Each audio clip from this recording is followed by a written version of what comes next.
Those roaring 20s, affectionately labeled as one of 20th century's most dynamic decades, are etched in history as a time of booming economics.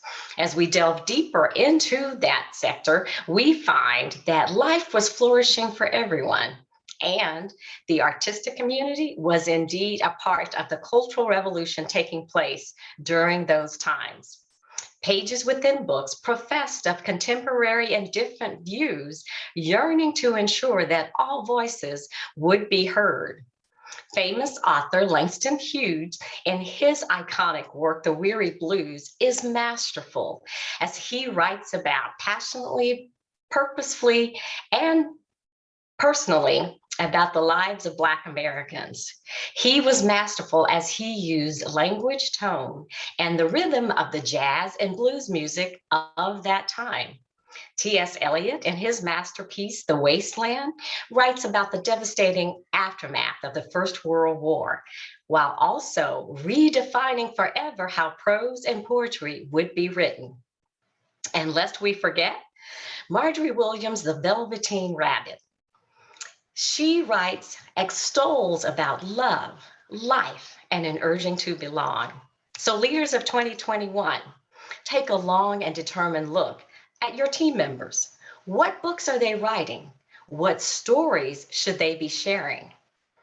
Leaders at the top of the leaderboard understand that they only succeed when their team members succeed.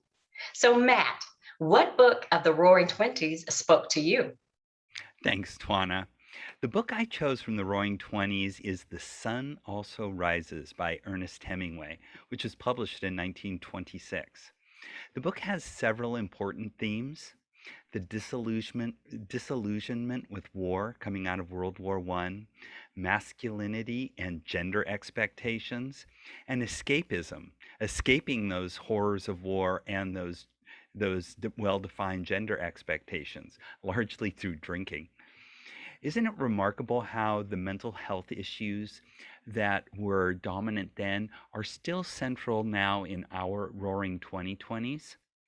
I read The Sun Also Rises when I was in American Lit class in college, and I was studying Spanish at the time, and the book inspired me to go to Pamplona to watch the running of the bulls. One quick story. After staying up all night with a group of Spanish people I'd met there, we wandered over to where the bulls would be running in the morning at the crack of dawn, and once I was there, I announced to the group, "I'm gonna jump in and run."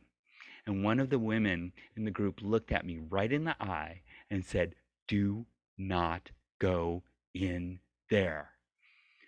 I got the message. I think she probably saved my life.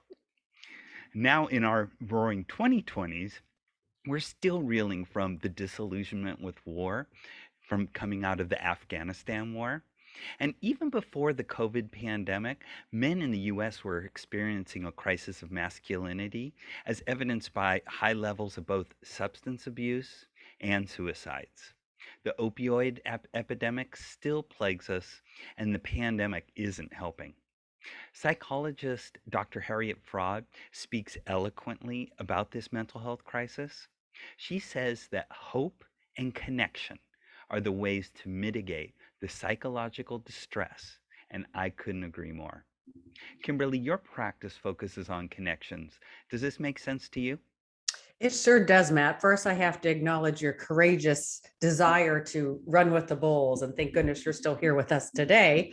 And regarding connection, I could not agree with you more. There was much study about the need for connection, and actually can be the antidote to addiction. And I actually devote an entire chapter in my book, Connections Change Everything, because true human connection really can be a healer in so many ways.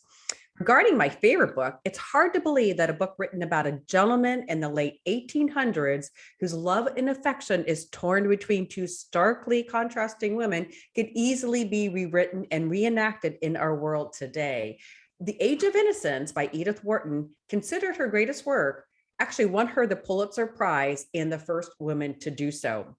In this love story, Newland's fiancée May is sweet, proper, and from a reputable and powerful family, and does not associate with commoners. His other love, Ellen, is in the midst of a divorce, from her European husband, and her character is real, vulnerable, authentic, and unfortunately, a silent outcast in the New York community.